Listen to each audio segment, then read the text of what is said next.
I will turn this over to Bill to introduce our panelists. Take it away, Bill. Thank you, Tyler. I appreciate it very much. And good day, everyone, and welcome to our four-part series and panel discussion, like Tyler said, entitled Brighter Financial Futures for Our Special Needs Children. Week 2, we will focus on supporting our special needs families. Our distinguished panelists are all professionals and all offer services for families with special needs. We will ask each of our panelists the same 3 questions, and we'll begin with Jody Jackson. And I'd like to introduce you to Jody and read a little about her introduction. Jody is a registered nurse. She's board certified in case management and an advanced professional aging life care manager. Jody came to AROSA, formerly known as LifeLinks, in 2010, and as an RN consultant with several years of clinical nursing experience in critical care and home health.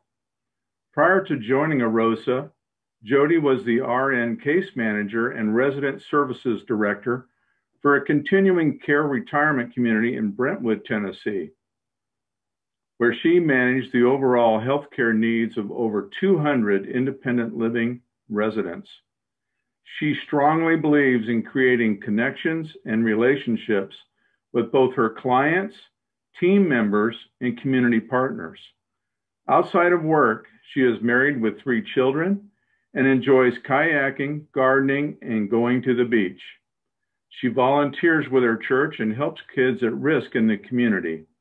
She also is a board of directors member for CommuniServe, a nonprofit raising money for veterans who cannot afford caregivers.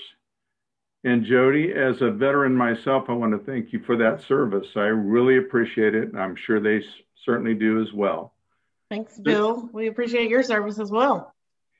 So the first question, Jody, is how does your organization, AROSA, what do they provide? That's a great question. So we provide expert guidance to families so that they can make the best decisions and obtain the best care for an aging or special needs loved one. So the way we do that, we're a multidisciplinary team of experts. We have registered nurses, certified care managers, licensed social workers, we have mental health professionals, and we even have a physical therapist on staff. Most recently, we've added non-medical home care, which means we have caregivers. So as you can see, we're pretty well-rounded. We have been around for almost 20 years, and our initial focus was geriatric care management. However, out of that, a few years ago, we branched out to serve people of all ages with special needs. And this can include people with physical and intellectual disabilities, those suffering from mental illness and or substance abuse, survivors of traumatic brain injury, and pretty much everything in between. So we are known to take the toughest cases. We don't shy away from difficult situations, and we want to keep people from slipping through the cracks, so we walk alongside with them.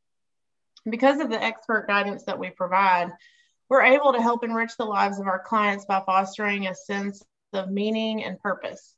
We do this by creating tailored care plans to help clients achieve goals.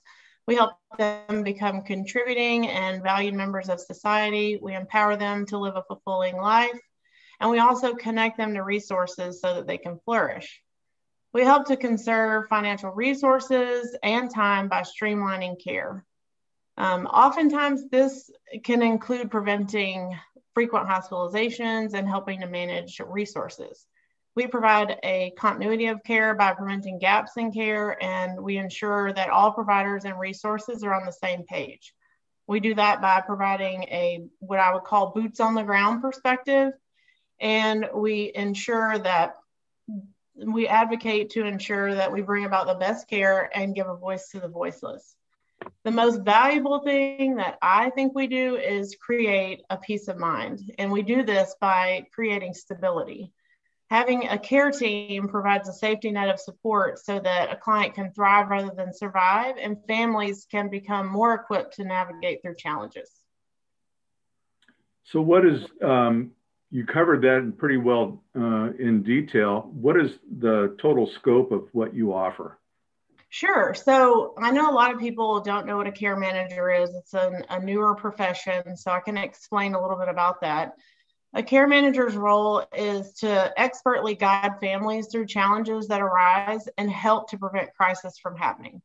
So, care management is a little different than a lot of other professions. It offers a holistic, client centered approach to care. And we do that because we recognize that having a disability of any kind affects all areas of life. So we tap into key knowledge areas to work in concert with each client, their family, and their providers to help develop a personalized plan that can afford a sense of stability, clarity, and like I said earlier, peace of mind. So some of the things that the care plan can include are things like finding the right healthcare providers and specialists. We can help connect to the mental health professionals, support groups, and psychiatry. We can help connect to various therapies like occupational, physical, and music therapy. One of the biggest things we do is hire and supervise and coach in-home caregivers. We can help with placement and appropriate levels of care or housing. We can identify opportunities for socialization and recreation. We can even help apply for disability benefits and navigate the ever-changing insurance maze and medical system. We all know that's difficult. We also share strategies for maintaining healthy family relationships. We have nurses on staff that can help with pre-setting medications and providing support with medication adherence and education. Honestly, the list of possibilities is endless. I could just talk about this all day long. It really depends on the goals and needs of the client. So we've developed connections and partnerships with communities, resources, and providers, which means we have relationships with doctors and therapists in the area. We help clients find the right fit and best care for them. A lot of times, because of the relationships, it means that we have inside knowledge and can expedite processes so that families can save time and energy.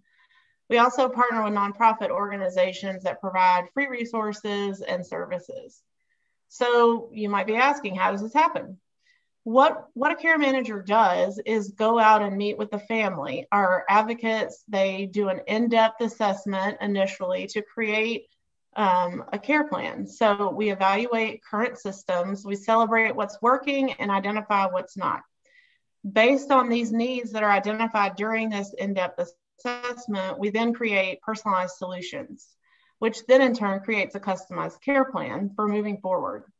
Once we've reviewed the care plan with the client and their family, we work collaboratively to implement all or part of the care plan. So everything is custom. We can do basically what the family and the client need.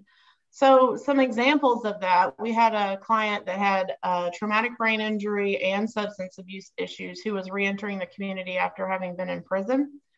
His options were limited, as you can imagine, and he was really unaware of any resources in the family or in the community. So we helped him connect with the right housing and connected him to vocational rehab to find employment. The housing was a sober living home that provided structure, support, and transportation, and it gave him a soft landing and an opportunity to make a new start. Another example, we had a family that had 4 kids. 1 was an adult, 3 were younger, all under the age of 11. All 3 kids under the age of 11 had special needs, and mom and dad were working around the clock to be a tag team to take care of them around the clock. Dad passed away unexpectedly, and they now were left with mom who can't do it all.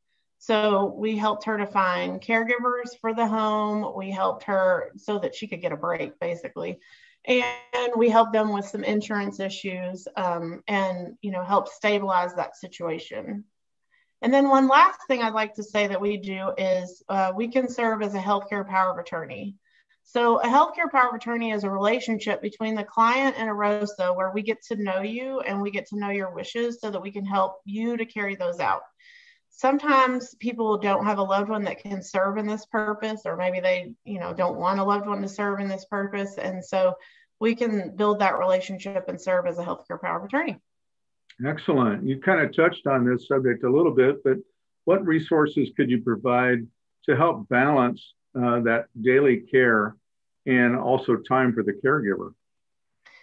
So this is really near and dear to my heart. The most helpful thing that a caregiver can do to balance daily care demands is to take care of themselves.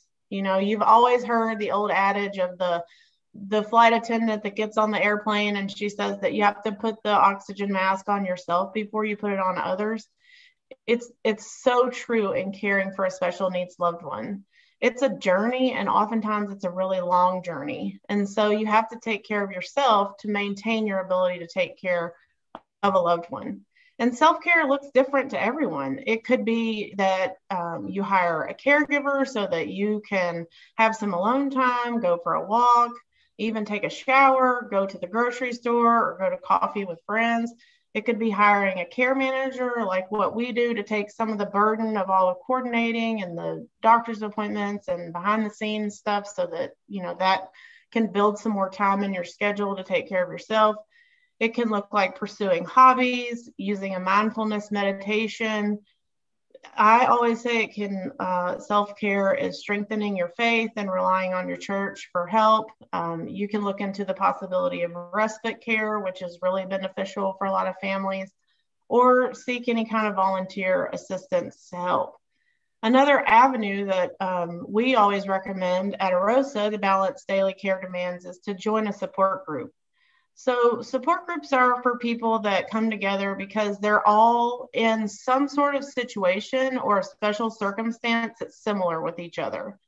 Support groups, we have found, we lead a lot of support groups, and we have seen long-lasting bonds created out of those from individuals that come together that may not even know each other. And it just helps to have someone that's going through the same thing or has been down that road that you've been down. You can discuss ups and downs. You can obtain ideas for caring for your loved one, or just a soft place to land to be able to have a few minutes to get things off your chest. So I think our biggest daily balance between all the daily tasks and care demands is just take care of yourself. That sounds excellent. And I want to thank you again for participating as a panelist in this. Yeah. And we're now going to go to panelist number 2, which is Cece Palazzola, and it's my pleasure to introduce her. She is an executive director of Concord Academy and an independent middle and high school in Memphis for students with learning differences. She earned a master's degree in instruction and curriculum leadership from the University of Memphis and began her career as special education teacher in the Memphis City School District. Cece has over 30 years of experience in teaching, education, curriculum development, and leadership in schools and informal learning settings. Her skills include nonprofit management, strategic planning, and youth development, program design, and community outreach. She lives in a 100-year-old house with her husband and teenage daughter and 2 very spirited dogs. She is a lifelong Memphian and a member of the 2021 Leadership Memphis Executive Class, returning to the service of students with learning needs has been a highlight of her experience since joining Concord Academy in 2019. Cece is committed to equity, inclusion, and opportunity for all people with disabilities and believes that Concord students' full participation in the community makes Memphis a better place for everyone, and I certainly agree with that. Please welcome Cece Palazzola. Hi, Bill. Hi, everyone. Thanks for having me. Cece, you're going to get the same 3 questions, and so maybe you get a little preview there. What does your organization, Concord Academy, provide? Okay, so first, I'm actually going to share my screen, so bear with me. I'm glad you asked that, Bill. so we are, as you said, we are a middle school and high school, and we are an all special ed school. We currently have 53 students, so we are very small, very specialized, and I liked a lot of the things Jody said about really tailoring or customizing their program to meet the needs of their clients. We do the same thing at Concord with our students. We really customize things for them. We have 3 program components. They are academics, transition services, and social emotional supports. So first, the academics, we follow a traditional high school or middle school and high school curriculum, and we follow all the Tennessee state standards for learning. We have individualized learning plans for each student. In the public schools, they call those IEPs. We call them a little bit different. We use a little bit different language.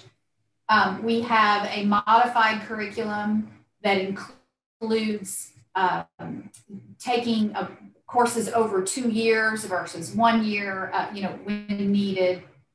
And we provide student accommodations as needed as well, just depending on the student. And we just explore that with each individual.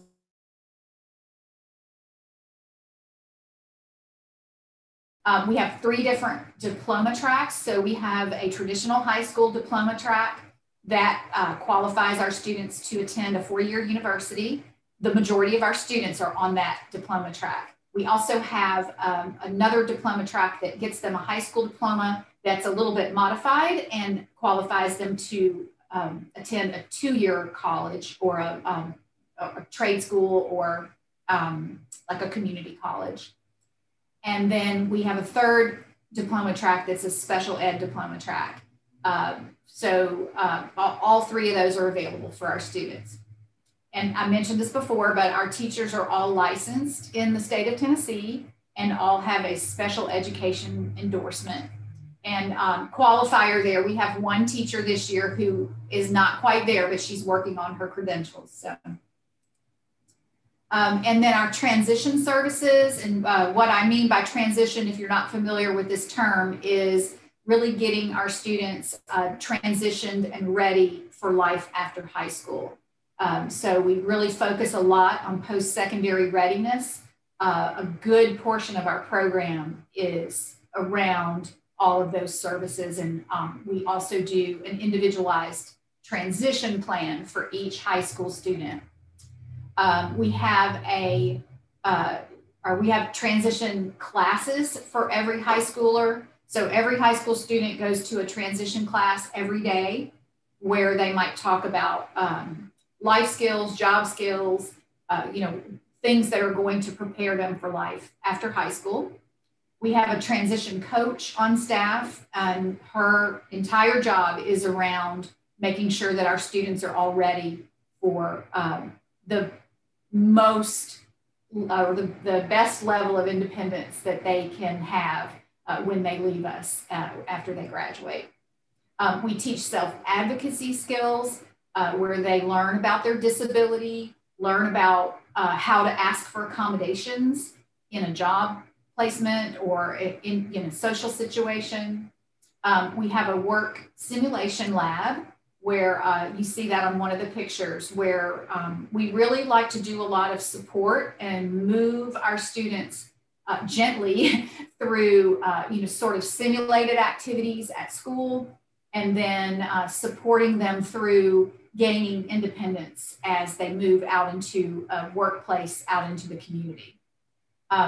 We do mock interviews with, we bring in professionals from our community partners, and they come in and run our kids through the paces and do a mock interview where they actually go and rate the student and give them feedback at the end of that experience. And our students, you might see in that picture, there is a little iPad set up there. They're recording their mock interviews as well. So the students can go back and, fine tune and see what they could have done better. We also do internships with our high school students. They go out into the community.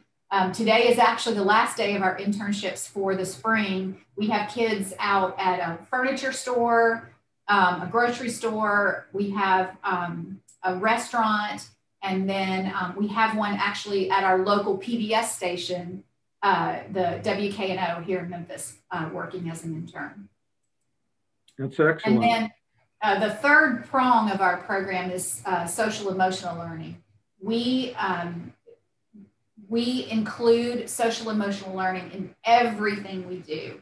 All of our student activities are designated or designed with SEL built in, and there's a lot of supports there too from staff and teachers. We have a structured environment with a predictable schedule, and we use the term supported failures. So we want them to to really stretch and try, and that means sometimes they fail. So as long as they're failing in a supported and emotionally safe environment first before they go out into the world, that's always a good thing. So we try to do that and really get them to test their own boundaries and try, go for it while you're here at school among friends. And then we slowly move out into them working out in the community. I mentioned before, we have a licensed behavior analyst. She can work on behavior plans if there's anything that needs to be tweaked in a student's, social emotional realm. She does one-on-one sessions and group sessions with our students. And she also partners with the student's own therapist. So there's a lot of back and forth and support between the therapist and the school. So sometimes we can even implement parts of the therapist plan here at school to support that. Well, I'm fairly familiar with Concord Academy. They are looked at in the Memphis area as a huge asset to our the West Tennessee marketplace. And I'm so happy that you're here. So what resources could you provide to help balance that daily care for versus time for the caregiver? Sure. So we really, we look at our families as partners in what we're doing. So we almost start at the very beginning. We start with a family visit before we ever accept a student. The family comes and visits, and then the student will come and visit. And all along the way, we are engaging them in, first of all, making sure that they're a right fit for Concord. But once they do come on board as a student and in a Concord family, then we try to involve them in as much of the planning and sort of strategic thinking about where their child is going to land, so to speak, after high school. So we start thinking about that even as early as middle school, but certainly we get very strategic about that in the high school years. And the families are always a part of that decision-making process. We can help coordinate services for them. We have a few students that do telemedicine therapy with their therapist right here from school.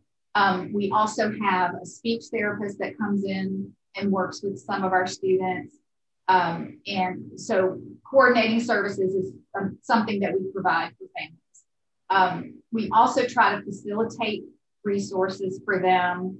For example, we have the Tennessee scholarship folks come in and talk to our families. We work with the Memphis Opportunities Scholarship Trust here in Memphis that supports students that need financial help to attend Concord.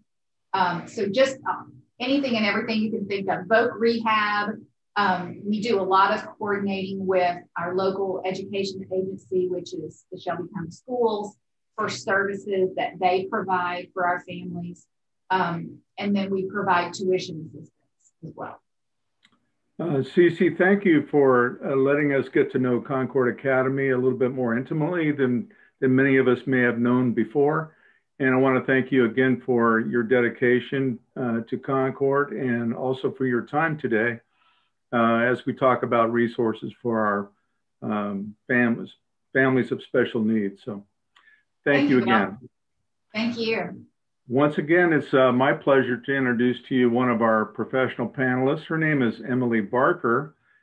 And Emily Barker is an educational consultant in the Department of Special Education at Vanderbilt University. She specifically works with Transition Tennessee, supporting Tennessee school districts in preparing transition-age youth with disabilities for successful transitions to life after high school. She previously worked as a high school special education teacher, working primarily with 11th and 12th grade students with severe disabilities. In this role, Emily was a work-based learning coordinator, identifying creative accommodations for her students and to help them succeed in the workplace. As a student at Vanderbilt University, she worked with Next Steps at Vanderbilt, an inclusive higher education programmer. In this role, she job coached students, created student schedules, managed the peer mentor program, planned curriculum, and taught students career technology skills. She is passionate about helping young people with disabilities create and reach their goals. Please welcome Emily Barker. Hey, Emily. Hey, Bill. Thanks for having us today. Emily, thank you again for joining us. We appreciate all the information you're about ready to give us about Transition Tennessee. So what does your organization provide? Yeah, so if you don't mind, I'm probably going to answer the first two questions together, just because that'll be fine. It's easier for us. So today I'm going to discuss Transition Tennessee and the work we do. We're a little bit different. We don't directly provide services to families. We more push out resources and push people to other specific organizations. So our project is a partnership between Vanderbilt University, the Tennessee Department of Education, Tennessee Vocational Rehabilitation, and then the Vanderbilt Kennedy Center. So our focus is on creating resources and trainings to improve post-school outcomes for students with disabilities. So first, I'm going to briefly discuss our project website and activities to give you context for what we do. And then I'll actually pull up the website to highlight a few resources on the site that we picked out for you guys to specifically look at today. So our website, which is just transitiontennessee.org, is designed to be a comprehensive transition resource for our state. To access these resources, you do have to create an account, but everything on it is completely free. So anyone can sign up for an account, even if they're not within the state. So we have three main sections right now on the website. So one for educators, one for pre-ETS providers, and then one for students. And then while we don't specifically have a family section right now, most of the resources on our site can be helpful for families. So I'm going to show you a couple of those resources in a minute. But on our educator and provider sections, they really focus on online training courses. So each course includes video lessons, supplemental materials, frequently asked questions, and then more information. There are quizzes for each one to gain for the professional to gain professional credit. And then all the content really covers best practice in transition and pre-ETS. So for example, we have courses on assessment, addressing transition in the IEP, and post-secondary education options. And those are just kind of a few of the examples of the different courses we have. And the student site, which is probably more as a family member what you would want to access. It's a little bit different. So it's designed for students to use themselves to explore work or post-secondary options. And it's very interactive. So there's a lot of role-playing activities and game suggestions. We've also included an instructor guide for educators, providers, or even families to use with students as they're exploring that resource. And all of our content is pretty frequently updated. So even if you've been on the website before, we always encourage people to check back frequently because we continue to add new content and revise materials based on state laws and what we know to be best practice in transition. So there's a couple other things that we do beyond just the regular courses on the site. So we host monthly webcasts featuring a variety of speakers, and we've archived each of those on our website.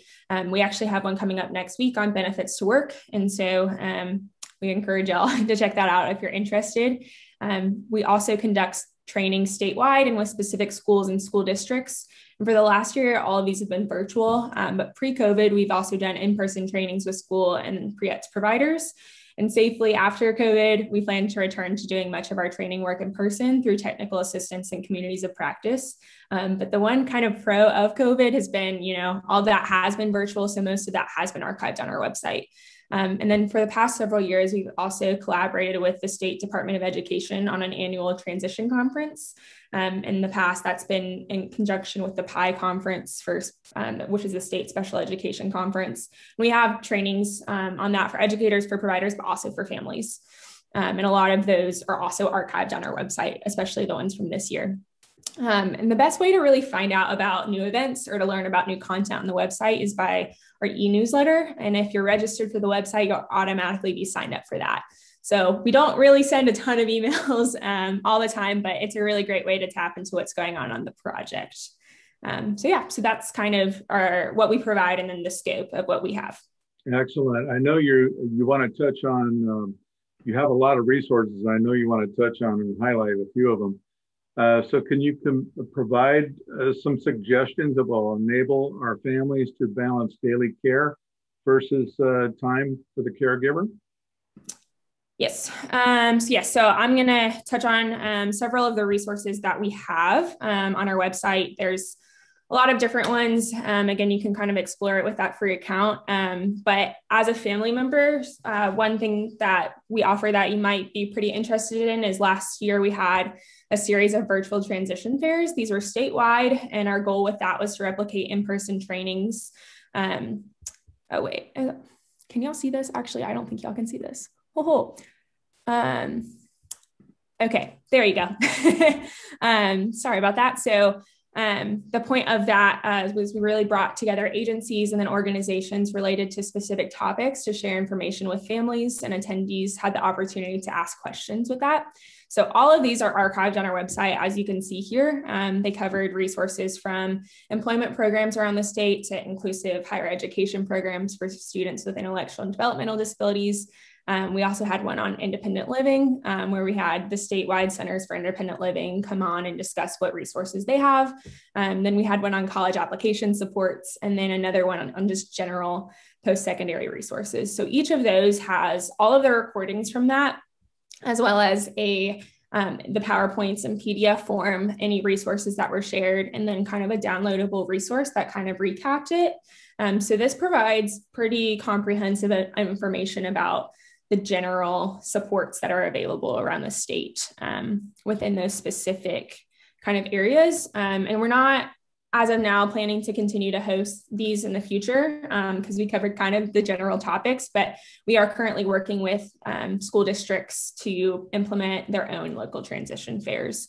So that's kind of the first resource. We also have a supports and partnership page. And so this website covers 45 different agencies and organizations, and each of them has kind of a short, thorough 2-page profile about it. So you can kind of search for it by different categories if you're interested in that, or you can look at all of them. And each one typically has kind of the same questions that are asked. I'm going to click on VRs just so y'all can see sort of what it looks like. But some of them have videos kind of explaining what they do. But as you can see here, that's the questions are pretty standard for it, but it gives you some questions to just kind of know what to ask. And then what the student's responsibility is, what the family's responsibility is when getting connected with those organizations. So that's like a really helpful way to discover kind of what different state organizations exist and what they do and how they can help you as you're trying to go through the transition process with your families. So that's that one. We also have a family resources page. So this one is very much geared for you guys. We've gathered resources in areas families typically need more information about related to transition. So there's 6 boxes here, and each of these open up to a new PDF document that kind of really just lists different organizations and tip sheets, sometimes videos that can really assist you when you're kind of trying to figure it out. We also, with this, have created a downloadable guide that will just help you figure out what you need or what your student would need through these different organizations, because we know sometimes it can be a lot to sift through a lot of resources and overwhelming. So we hope that would help. And then at the bottom of this page, it also provides links to different transition guides that might be helpful, as well as other resources and websites like Disability Pathfinder, Pacer, other websites that would be helpful to find information about different transition related things. And then my last 2 things I wanted to show y'all, I know I mentioned this a second ago, but this is the student portal, which is completely free. For this, you actually don't need a log on. So students their information is not stored on the website. But to get kind of the instructor guide, you do need that. So with this, it's a portal that helps students learn the steps they can take to prepare for the workplace or for further education after graduation. And these lessons are a really great way for students to learn on their own or with support from an instructor or family member. So we have these two paths. So I want to go to work or I want to continue my education. Students can click on that and it'll pull up a variety of different lessons. And they complete these lessons, and it's kind of like a choose your own adventure game. So throughout the lesson, they get to choose, is the student going to ask their guidance counselor for help, or are they going to complete an application by themselves? So it really kind of guides them through many different processes. So the work one, we currently have one on self-assessments, one on the labor market and types of employment. What are my needs, rights, and responsibilities at work? Changing after high school, disability disclosure, communication in the workplace. So it's really important skills that are fun. There are games involved in this, but it teaches students the importance of these things and how to advocate for themselves when they're in the workplace or in college. And so families can access these duties with their children. It's a pretty useful resource. And we just started this this past year. And so we're constantly adding to it. So if there's something particular that your student really needs and you don't see it on here, feel free to let us know. We're looking for new things. And then our last resource, this is something we compiled kind of at the start of COVID, just to really give families some things to do with their students at home, but it can be used at all times. And so on this Google Doc, you'll see that we've gone through our whole website and identified resources that families can use with their children, especially during the continued pandemic. So it's arranged by topic, and we've provided brief descriptions and links to each resource. So I know that was kind of an overhaul of information, a lot of different resources, but all of those are easily accessible on our website with the free account. So as long as you sign up, you can get all of this for free. That's excellent. That's an absolute treasure trove of all types of resources. I noticed one of the buttons talked about family and caregiver respite and support. So that is absolutely awesome. And I want to thank you, Emily, for being so willing to join us today and tell us a little bit about Transition Tennessee. So I'm going to go back to Tyler now and see if we have any questions. And thanks again. Just a reminder, y'all, if you have any questions, please press the hand button at the bottom of the screen. I believe, Carolyn, do you have a question? I do. For both of you, thank you so much for your presentations. That was very informative and very educational from my perspective. A couple questions. And this might tie into, honestly, next week's presentation too, but you talk about the financial aspects to the parents and the family members as to next steps, how to fund maybe college, trade schools, community schools, just wondering how you approach that aspect of things. Are you talking to me? Yeah, both you, Emily, you and Cece, both. I'd love to see, because I think financial literacy is so just not addressed nearly enough for all people, especially for families with special needs children. I'm wondering if both of you have any kind of platforms supporting the parents and the family members on the financial side of things. Yeah, so we actually have a financial aid chart that kind of goes through all of the pretty much every avenue that a parent of a child with a disability, or even some that are available to any child. And so that's on our website. It's on our, we have a Pathways to Post-Secondary Education course. And so a lot of that is described there. We also did a webcast back in December with someone from the primary financial aid group. The name is now blanking for me, but her name's Felicia Orr, and she talked about all the different financial aid options for college. So that's also on our website under archived webcasts. Great, thank you. And if I could say what we do at Concord as well, we connect our parents with Tennessee Promise. So we usually have a representative from Tennessee Promise to come out and talk to parents. And that's, just any parent that wants to come is able to come. Of course, we did that virtually this year, but we also have a number of resources, in terms of connections with community colleges, things like that, where we can facilitate that relationship between the financial aid office at a school, college, or technical school with the parent. Great. And Cece, I had one more question for you. Is there a comparable organization school in the Nashville area? There are a couple of schools that are, I would say, comparable in the Nashville area, and of course, the names of them have just escaped me. Does anyone remember there's two in the Nashville area. One is much larger than us. Again, I apologize for not remembering their names, but are you talking about Curry Ingram? Curry Ingram is one of them. That's the one that's quite a bit larger, and I think they just added a residential program, which we do not have. And then there's another one in the Nashville area that's similar to us as well. Is it Benton Hall, maybe? Benton Hall. Thank you. You're welcome. I'm from Memphis. I don't get to Nashville very much, so born and raised in Nashville. Thanks. Cece brought up when we were talking to her that you're a part of an association, Cece, that a lot of times if people call you and you're not right in their area or something, you can actually resource some of those schools. So whether they're in Nashville or across the state or anything else, she has the ability to kind of tag into that and try to help people with resources. Right, and that is the Tennessee Association of Independent Schools.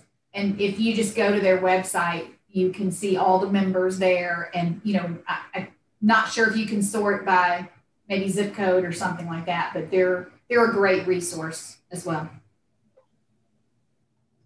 Great, thank you. Yeah, because as a financial advisor, I often get the questions, and I know what I do well, but I'm like, this has been so helpful because I now know where to help direct some of my clients to if those questions do come up. So thank you for that. Do we have any more questions? It looks like we got some shy attendees today. Let's see. I guess, Jody, how is the transition from Lifelinks to Arosa? I know there's the big switch. Is there any new things that you guys offer that you didn't offer when you guys were just Lifelinks?